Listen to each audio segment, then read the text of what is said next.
পালনের টাইম চলে যাচ্ছে, তখন তিনি সাধু থেকে যুক্তি পরামর্শ নিয়ে তিনি পানি গ্রহণ করে তিনি একাদশী ভঙ্গ করেছেন।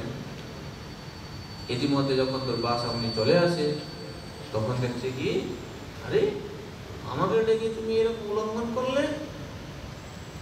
তখন সে তার প্রতি চাপ, ভগবান তার ভক্তকে সবসময় রক্ষা করে। তখন ভগবানের সুদর্শন চক্র এসে খাড়া হয়েছে আর দুর্বাসা মুনিকে ধাওয়া করেছে, কোথায় যাবে তুমি? এখন আমার ভক্তের চরণে অপরাধ করেছ। কোথায় না গিয়েছে, ব্রহ্মা বিষ্ণু শ্রী কেউ তাকে আর বাঁচাইতে পারে না, সকলের কাছে গিয়েছে, কিন্তু বলছি আরে বৈষ্ণবের জন্য অপরাধ হয়েছে, রাইট রাইট, তুমি আমাদের কাছে আসো না, আমাদের ভক্তি নাই। কি বুঝে যাচ্ছে? তো এইরকম শেষ পর্যন্ত কার কাছে তাকে আসতে হয়েছে? ওই যার চরণে অপরাধ করেছে তার কাছে আসতে হয়েছে, অম্বরীশের কাছে। কি বলছে বুঝে যাচ্ছে? তো এটি হচ্ছে সবচেয়ে বড় ধরনের অপরাধ। আমরা যদি এইরকম অপরাধ করি তাহলে আমাদের কোনো ভক্তি জীবনে অগ্রগতি হওয়ার রাস্তা নেই।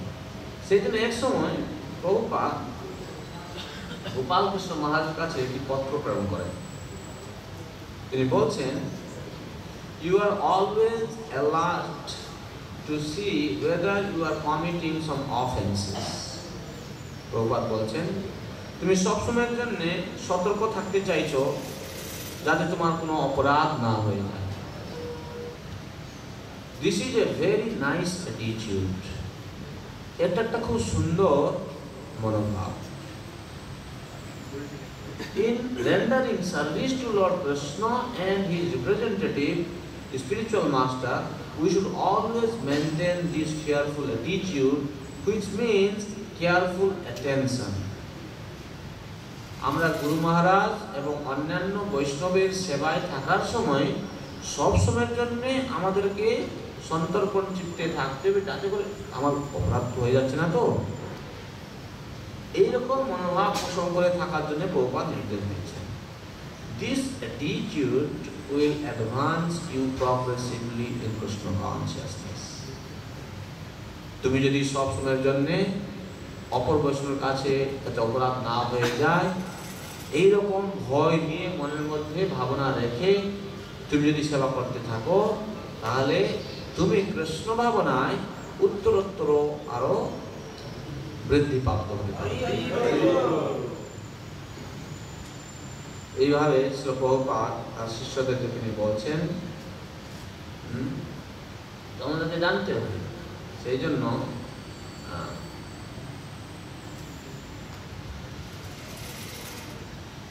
বিশ্বনাথ চক্রবর্তী ঠাকুরের কথা স্মরণ করে, প্রভুপাদের কথা স্মরণ করে আমাদেরকে সব সময়ের জন্য অপর বৈষ্ণব দেখলেই তাদের সামনে বিনয় ভাব হয়ে নিজের প্রতি সম্মান আচরণ না করে তাদের সেবায় আমরা যেন যুক্ত থাকি।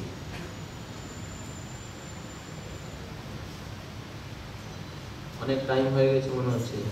কটা বাজে? 9:45 বাজে। তো আমাদের 9টা পর্যন্ত আমরা করা উচিত ছিল, তাই না? কারণ আমাদের তারপর প্রসাদ আছে, প্রসাদকে সকলে যাবে। আমি জানি আপনাদেরকে বেশি সময় এখানে আটকে রাখবো না। তো আমরা চিন্তা করছিলাম, আমি গত বছর যে এসেছিলাম আপনারা জানেন, গতবার যে এসেছিলাম আমাদের একটা মায়াপুর ইনস্টিটিউট প্রজেক্ট চলছে, নর্তকী আমরা দেখাবো।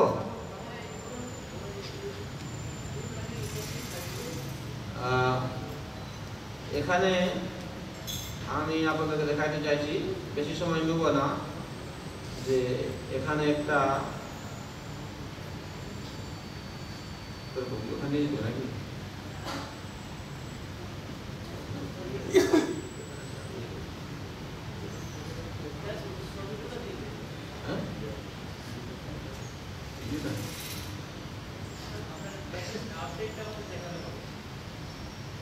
আপডেটটা দেখালে হবে, তাই না?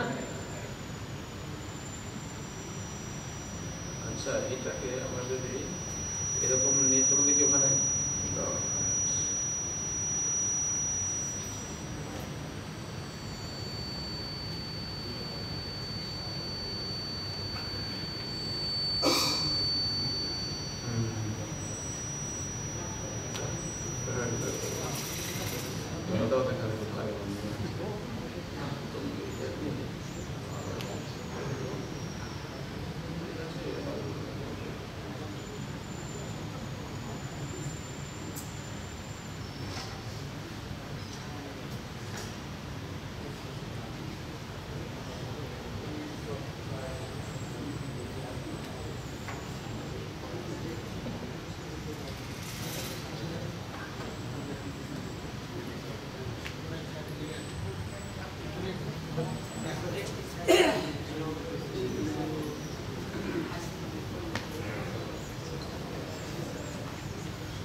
এখানে প্রভু আপনি একটু সামনে আসেন, মানে পিছনে অনেক ভক্ত দাঁড়িয়ে আছে, ঠিক আছে? আপনি একটু সামনে আসেন প্লিজ, একটু কৃপা করেন আমাদের কাছে, সামনে আসেন।